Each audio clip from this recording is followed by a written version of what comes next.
Hello student, live class में आपका स्वागत है। आज हम लोग पढ़ने वाले हैं क्लास 11 फिजिक्स में अध्याय नंबर 30 के अंतर्गत आने वाला बहुत ही इंपॉर्टेंट टॉपिक जिसका नाम है ऊर्जा। ऊर्जा हम लोग पढ़ने वाले हैं। इसके पिछली वीडियो में हम लोगों ने कार्य के बारे में अच्छे से समझ लिया था। आज हम ऊर्जा स्टार्ट करेंगे, फिर इसके बाद शक्ति जो है उसको हम खत्म करेंगे। ठीक है, चलिए स्टार्ट करते हैं। ऊर्जा क्या होती है? ठीक है, तो हम लोग का जो टॉपिक है वो क्या है? ऊर्जा। ऊर्जा जिसे हम लोग अंग्रेजी में क्या कहते हैं? एनर्जी कहते हैं। ठीक, ये हो गई ऊर्जा। अब देखो क्या होता है कि जब हम कार्य करते हैं, जब किसी वस्तु पर हम क्या करते हैं? कार्य करते हैं। जैसे बल लगाया तो ये वस्तु में क्या हो गया? विस्थापन हो गया। ये वस्तु में क्या होगी? ये वस्तु यहाँ से यहाँ तक क्या होगी? विस्थापित हो गई। तो यहाँ तक वस्तु को विस्थापित करने में हम लोगों ने क्या किया है? कार्य किया है। यहाँ से यहाँ तक हम लोगों ने क्या किया? विस्थापन किया। तो इस वस्तु पर हम लोगों ने क्या किया? कार्य किया। तो इसी कार्य को हम लोग थोड़ा सा और आगे बढ़ाते हैं और ये समझते हैं कि कार्य करने के लिए हम लोगों को क्या लगे? कुछ ऊर्जा की रिक्वायरमेंट होगी। ठीक है, तो उसी को हम लोग क्या कहते हैं? ऊर्जा कहते हैं। अर्थात हम कह सकते हैं कि जो किसी वस्तु पर कार्य करने की जो क्षमता होती है उसे हम लोग क्या कहते हैं? ऊर्जा कहते हैं। ठीक है, जैसे कि आप लोगों को और भी एग्जाम्पल बता देता हूँ। जैसे हम लोग क्या करते हैं? कुछ भी ऐसी हो जिसको क्या करते, जैसे कि हम लोग क्या करते हैं? कोई गतिमान वस्तु भी हो गई। अगर कोई गतिमान वस्तु हो उसको हम लोगों ने रोक दिया तो हम लोगों ने क्या किया? पहले बल लगाया। बल लगता है तो क्या होता है? कार्य होता है।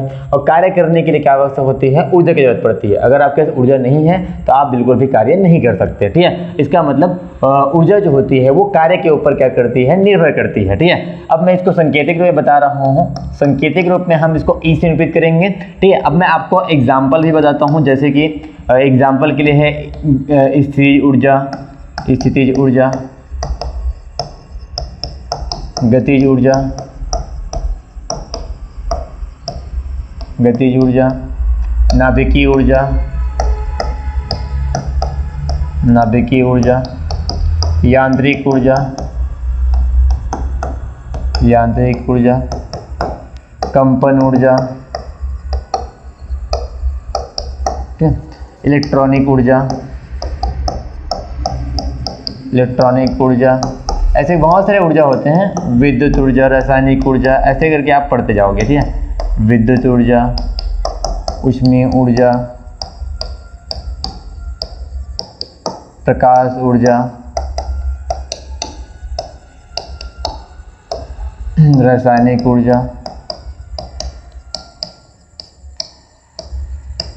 अब ठीक, ऐसे बहुत सारे अपने पास क्या होते हैं? ऊर्जा होते हैं। ठीक है, तो इन्हीं को हम लोग क्या कहते हैं? ऊर्जा कहते हैं। ठीक है, तो ऐसे ऊर्जा हम लोग केमिस्ट्री फिजिक्स में पढ़ते रहते हैं।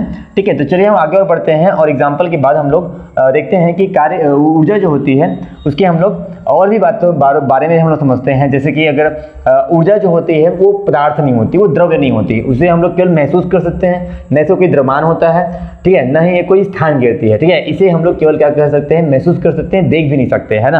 तो ये भी आपको याद नहीं है ऊर्जा के बारे में। अब चलिए शुरू करते हैं। अब ऊर्जा के मात्रक के बारे में बात करते हैं। ऊर्जा की मात्रक, देखो ऊर्जा जो है उसका दो मात्रक होता है। एक एसआई मात्रक होता है और एक सीजीएस मात्रक होता है। हम लोग यहाँ पे किसी वस्तु की ऊर्जा की बात कर रहे हैं तो यहाँ पे एसआई पद्धति में जो ऊर्जा के मात्रक होता है वो जूल होता है। जो कि कार्य का मात्रक था वैसे ही क्या होगा? ऊर्जा का मात्रक होगा जूल, जिसको हम लोग जे से निरूपित करते हैं। ठीक है, और सीजीएस पद्धति में क्या होगा? इसका मात्रक अर्घ होगा। अर्घ सीजीएस पद्धति में इसका जो मात्रक होगा वो अर्घ होगा।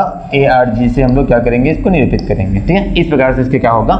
मात्रक होगा जो कि कार्य का था। जैसे अब मैं विमी सूत्र की बात करूं, अगर हम विमी सूत्र की बात करें, विमी सूत्र की बात करें तो ये कि इसकी विमी जो सूत्र होगा वो mL2T-2 होगा। ठीक है, जैसे कि कार्य का जैसा था वैसे ही इसका भी क्या होगा? विमी सूत्र हो जाएगा। ठीक है, अब मैं इसकी बात करूँ, इसकी सदिश राशि है कि अदिश राशि, तो ये एक अदिश राशि होती है। जैसे कार्य भी क्या होती है? अदिश राशि, तो ऊर्जा भी क्या होती है? अदिश राशि होती है। तो आप इतने बारे में इसके बारे में इतना चीज़ तो आपको पता ही होना चाहिए। ठीक है, अब चलिए स्टार्ट करते हैं और ऊर्जा के प्रकार के बारे में थोड़ा बहुत जान लेते हैं। ठीक है, देखो ऊर्जा के दो प्रकार होते हैं। ठीक है, ऊर्जा के दो प्रकार बहुत सारे होते हैं, लेकिन मुख्य रूप से हम लोग एक प्रकार को लेकर चलेंगे जिसको हम लोग बोलते हैं यांत्रिक ऊर्जा। यांत्रिक ऊर्जा। अब यांत्रिक ऊर्जा दो प्रकार की होती है। ठीक है, एक होती है अपनी गतिज ऊर्जा, गतिज ऊर्जा, और एक होती है वस्तु की स्थितिज ऊर्जा, स्थितिज ऊर्जा। ठीक है, तो गतिज ऊर्जा को हम लोग निरूपित करेंगे के से, क्योंकि इसे हम लोग काइनेटिक एनर्जी बोलते हैं। काइनेटिक एनर्जी, और इसी ऊर्जा को हम लोग यूं निरूपित करेंगे यू से, जिसे हम लोग क्या बोलते हैं इंग्लिश में पोटेंशियल एनर्जी कहा जाता है, पोटेंशियल एनर्जी कहा जाता है।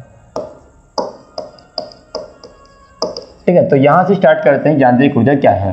आपको समझ में आ गया होगा, किसी वस्तु की गति तथा उसकी स्थिति के कारण जो ऊर्जा उत्पन्न होती है उसे हम लोग क्या कहते हैं, उस वस्तु की यांत्रिक ऊर्जा कहा जाता है। यांत्रिक ऊर्जा के अंतर्गत दो प्रकार की ऊर्जा पढ़ी जाती है, एक गतिज ऊर्जा और एक होती है स्थिर ऊर्जा। ठीक है, किसी वस्तु की गति के कारण जो ऊर्जा उत्पन्न होती है, विशेष गति के कारण जो ऊर्जा उत्पन्न होती है उसे हम गतिज ऊर्जा कहते हैं, इसे K से निरूपित करते हैं। ठीक है, इसका जो फॉर्मूला होता है K बराबर हाफ mv²। ठीक है, अर्थात हम ऐसे भी कह सकते हैं किसी वस्तु के द्रव्यमान और उस वस्तु के वेग का वर्ग के गुणनफल के आधे को उस वस्तु की गतिज ऊर्जा कहते हैं। ठीक है, अब मैं आपको स्थिर ऊर्जा बताता हूं, जिसे हम पोटेंशियल एनर्जी कहते हैं, U से निरूपित करते हैं। ठीक है, तो इसका ही फार्मूला आएगा U बराबर mgh। ठीक है, जहाँ एच जो है वो ऊंचाई है। ठीक है, जैसे मान लो किसी वस्तु को हम लोगों ने यहाँ से पृथ्वी तल से कुछ ऊंचाई पर, कुछ h ऊंचाई पर क्या ले गया, ले गए, तो इस वस्तु पर क्या आ गई, उसकी स्थिर ऊर्जा आ गई। इसे ऐसे कह सकते हैं, किसी वस्तु की विशेष स्थिति या विकृत अवस्था के कारण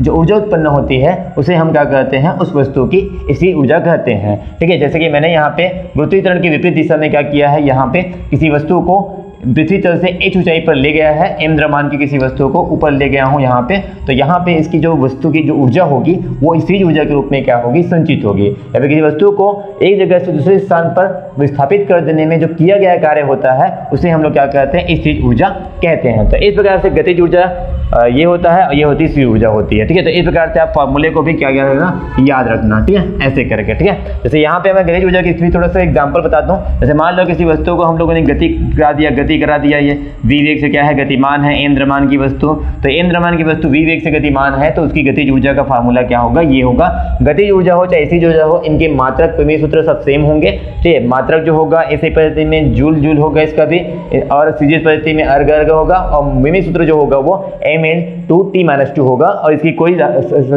सदिश या अदिश की बात अगर करें तो इसमें कोई दिशा नहीं होती, अतः ये दोनों अदिश राशि होते हैं। ठीक है, तो आज की वीडियो में केवल इतना ही। हम लोग गतिज ऊर्जा स्थिर ऊर्जा का सूत्र भी बनाने की कोशिश करेंगे अगली वीडियो में, तो अगले वीडियो का इंतजार कीजिए। धन्यवाद।